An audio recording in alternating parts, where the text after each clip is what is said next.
मित्रांनो, चोच आणि चारा या पाठामध्ये पुन्हा एकदा तुमचे स्वागत। आज आपण बालभारती पाठ्यपुस्तकातील धडा क्रमांक 16 अभ्यासणार आहोत आणि या धड्याचा हा सेशन क्रमांक 2 आहे।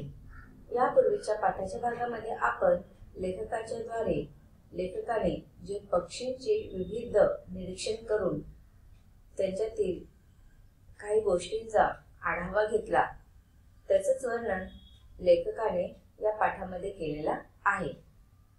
चला तर मग पाठ्यपुस्तकातील पुढच्या परिच्छेदमधून आपल्याला अशाच पक्ष्यांची माहिती आणि त्यांच्या चोचीचा आकार, रूप यांच्याबद्दल जाणून घ्यायचं आहे।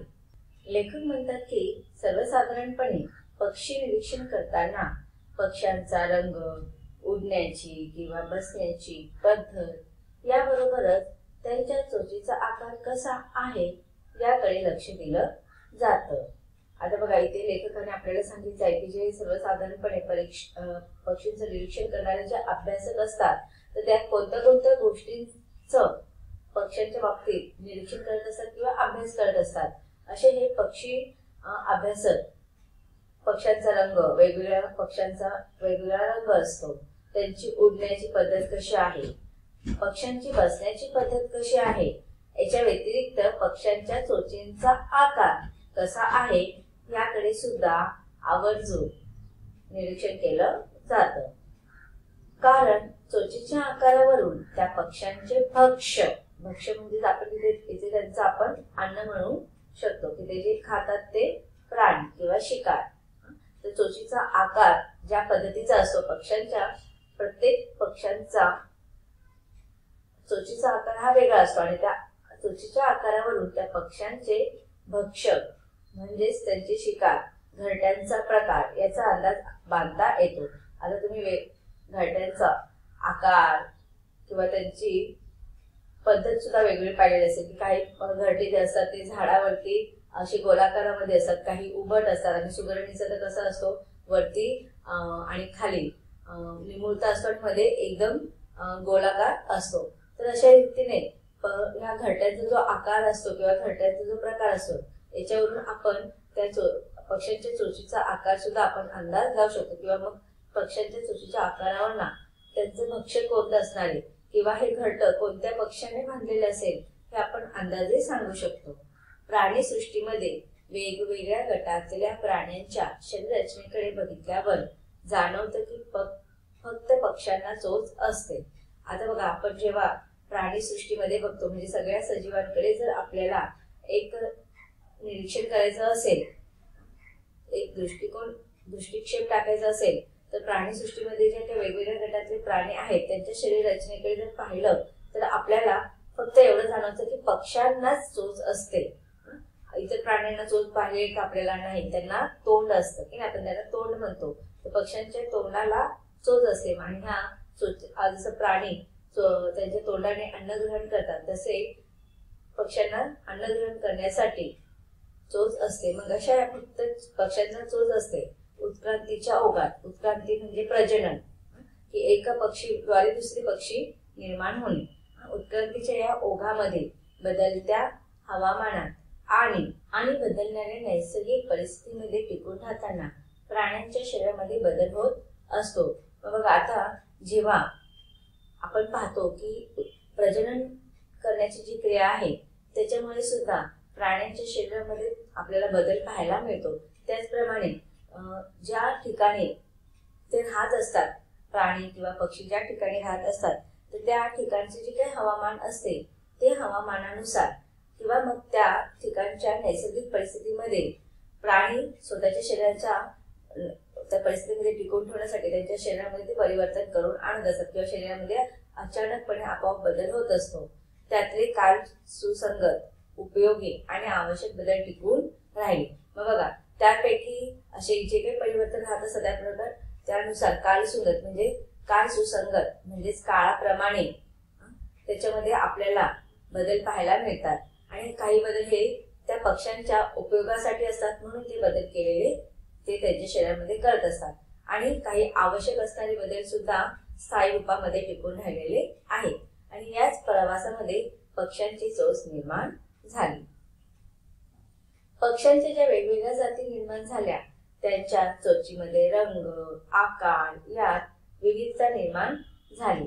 मात्र पक्ष्यांच्या प्रकारानुसार चोचींचे प्रकार बदलताना दिसतात. आता बघा इथे लेखक आपल्याला सांगत आहे की पक्ष्यांच्या ज्या वेगवेगळ्या जाती निर्माण झालेल्या आहेत तर त्या जाती आपण कशानुसार ठरवतो, त्यांच्या पक्ष्यांच्या चोचीचा रंग, पक्ष्यांचा आकार आणि त्यांच्यामध्ये जी काही पूर्णता आहे त्याच्यामुळे आपल्याला पक्ष्यांचा प्रकार सुद्धा करता येतो आणि ह्या पक्ष्यांच्या वेगवेगळ्या प्रकारानुसार त्यांच्या चोचीचे सुद्धा वेगवेगळे प्रकार बदलताना आपल्याला पाहायला मिळतात. तरी सगळ्या पक्ष्यांच्या चोचींची मूळ संरचना समान असते.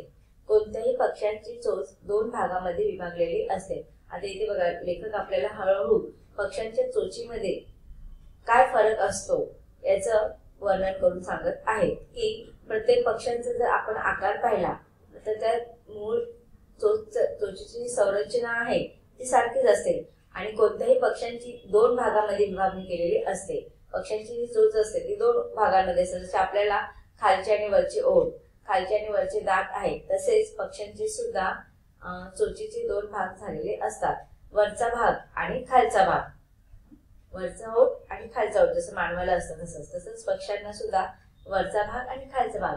वरच्या भागाला आपण मॅक्सिला आणि खालच्या भागाला आपण मॅन्डिबल असे म्हणतो. बहुतेक पक्ष्यांना या चोचीवर बाह्य श्वसनेंद्रिय असते. तुम्ही जर बारकाईने निरीक्षण केलं तर पक्ष्यांच्या चोचीच्या सुरुवातीला 2 लहान छिद्र असतात. आता बघा ज्याप्रमाणे आपण आपल्या तोंडाच्या वरती नाक असतं आणि नाकामध्ये 2 छिद्र असतात, ह्या 2 छिद्राद्वारे आपण श्वासोच्छ्वास करत असतो. एका छिद्रातून आपण श्वास घेतो आणि दुसऱ्या नाकपुडीतून आपण तो श्वास सोडत असतो. मग त्या प्रकारेच आपण जर बारकाईने निरीक्षण केलं तर पक्ष्यांच्या चोचीला सुरुवातीला 2 लहान छोटे छोटे छिद्र असतात म्हणजे होल असतात आणि ह्या होलामधून किंवा ह्या छिद्रामधूनच पक्षी आपला श्वासोच्छ्वास घेण्याची प्रक्रिया करत असतात. अपवाद म्हणून किंवा पक्ष्यांमध्येही छिद्र चोचीच्या टोकांवरती दिसतात. अपवाद म्हणून किवी पक्ष्यांमध्ये ही छिद्र चोचींच्या टोकांवर असतात. आता बघा काही पक्ष्यांच्या चोचींना बाहेरून श्वसनेंद्रिय असतात तर काही पक्ष्यांना चोचीचे छिद्र हे टोकावरती असतात आणि याच्यामध्ये लेखकाने उदाहरण दिलेलं आहे असं पक्षी म्हणजे किवी पक्षी. पक्षी अंड्यांमध्ये असतानाच त्यांच्या चोचीच्या टोकावर एक दातासारखा भागही येतो, त्याला एक टूथ असे म्हणतात. आता बघा इथे लेखकाने आपल्याला अत्यंत महत्वाची माहिती दिलेली आहे. यापूर्वी मला वाटत नाही की तुम्हाला पक्ष्यांनाही चोचीचा जेव्हा आकार येण्या अगोदर एक छोटासा दात असतो हे तुम्हाला माहिती नसेल, तर इथे नाविन्यपूर्ण आपल्याला सगळी पक्ष्यांची माहिती मिळत आहे. लेखक आपल्याला सांगते की जेव्हा पक्षी अंड्यामध्येच असतो ना, त्या अंड्यामध्ये असतानाच त्याला चोचीच्या टोकावरती म्हणजे चोच येण्या अगोदर तिथे एक दातासारखा भाग आलेला असतो आणि त्या दातासारख्या भागालाच आपण म्हणतो एक टूथ म्हणजे अंड्याचा दात. अंड्यात पूर्ण वाढ झालेल्या पक्ष्यांच्या चोचीवर हा चिमुकला दात उगवतो. याच दाताच्या मदतीनं पक्षी आपल्या अंड्याचं कवच आतून बाहेर फोडून बाहेर पडतात. आता बघा जेव्हा ह्या अंड्यामध्ये पक्षी बनण्याच्या आधी काय होतं, त्या अंड्याचं बलक उबवलं जातं किंवा एक विशिष्ट प्रकारची क्रिया झाल्यानंतर मग त्या अंड्यामध्ये पिल्लू निर्माण होत असताना हे पिल्लू हळूहळू निर्माण होत असताना सुरुवातीला चोचीच्या रूपाचे चोच पूर्ण होण्या अगोदर एक छोटासा दात आलेला असतो आणि तो दात जरा कडक असतो आणि त्या जेव्हा हळूहळू त्या बलकाचं छोटं छोटं पिल्लू बनत असतं तर पिल्लूचं रूपांतरित झाल्यानंतर जेव्हा त्या पिल्लूला अंड्याच्या बाहेर यायचं असेल तर तो कसं येणार, कवच त्या अंड्याचं बलक कसं फोडणार किंवा अंड्याचं कवच कसं फोडणार, तर तो पक्षी काय करतो आपल्या त्या छोट्याशा दाताने अंड्याचं आतून कवच फोडतो आणि मग तो बाहेर पडतो. सगळ्याच पक्ष्यांना हा एक टूथ असतो.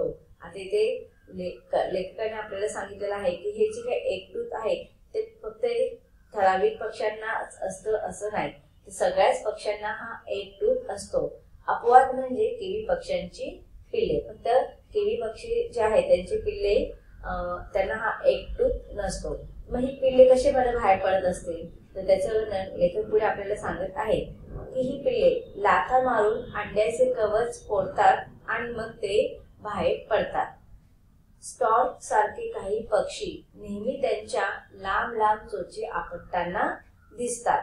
चोचीवर चोच आपटून ते आवाज करतात. त्याला वेगवेगळे अर्थ असतात. बघा इथे वेगवेगळ्या पक्ष्यांच्या चोचीचे वर्णन लेखक आपल्याला करून सांगत आहेत. इथे आपल्याला सांगतात की सर्वसामान्यपणे जेवढेही पक्षी असतात त्यांना चोच येण्या अगोदर एक टूथ असते, परंतु आणि त्या एक टूथच्या सहाय्याने पिल्लं अंड्याच्या कवचामधून बाहेर येत असतात. पण किवी पक्षी जो आहे त्याची पिल्ले त्यांना एक टूथ येत नाही, तर ते लाथा मारून आपल्या अंड्याचं कवच फोडतात आणि मग ते कवचाच्या बाहेर येतात. त्याचप्रमाणे इथे लेखकाने स्टॉर्क पक्ष्याचं वर्णन करताना सांगितलेले की त्याची चोच कशी असते, थोडी लांब असते आणि हे लांब चोच आहे ना ते एकमेकांवरती आपटत असतात आणि जेव्हा चोचीवर चोच आपटून ते आवाज करतात त्या चोचीचे आवाजांचा वेगवेगळा अर्थ असतो. तर विद्यार्थी मित्रांनो, पाठाच्या या भागामध्ये आपण काय अभ्यास केला किंवा आपण काय शिकलो, तर पाठाच्या या भागामध्ये लेखकाने आपल्याला अत्यंत महत्त्वाची माहिती दिलेली आहे, ती म्हणजे पक्ष्यांच्या चोचीबद्दल. लेखक म्हणतात की पक्ष्यांच्या चोचीचे दोन भाग असतात, वरचा भाग आणि खालचा भाग, आणि त्याच्या व्यतिरिक्त चोचीला छिद्र असतात आणि त्या छिद्रांच्या माध्यमातूनच पक्षी श्वासोच्छ्वास ही क्रिया करत असतात. त्याच्यानंतर लेखकाने आपल्याला सांगितले आहे की ती माहिती एकदम महत्त्वपूर्ण आहे, कारण की आधी आपण ही माहिती आपल्याला माहिती नव्हती. पहिल्यांदाच तुम्ही कदाचित ऐकले असेल, ते म्हणजे एक टूथ बद्दल. पक्ष्यांना चोच येण्या अगोदर एक टूथ आलेला असतो आणि एखाद दुसरा पक्षी म्हणजेच किवी सारखा पक्षी अपवाद असतो की नाही, त्याला एक टूथ येत नाही. तर अशा प्रकारे बरीच नवीन नवीन माहिती आपल्याला लेखक या पाठाच्या माध्यमातून देत आहेत आणि आपल्याला ती अत्यंत ऐकायला किंवा जाणून घ्यायला आवडत आहे, कारण की पक्षी म्हणजे सगळ्या मुलांचा आवडता विषय असतो. मुलांना पक्षी फार आवडत असतात आणि म्हणूनच ह्या पक्ष्यांच्या चोचीबद्दल आणि विविध पक्ष्यांच्या आकाराबद्दल आपल्याला अजून माहिती जाणून घ्यायची आहे, परंतु त्याचा अभ्यास आपण पाठाच्या पुढील भागात पाहणार आहोत. धन्यवाद.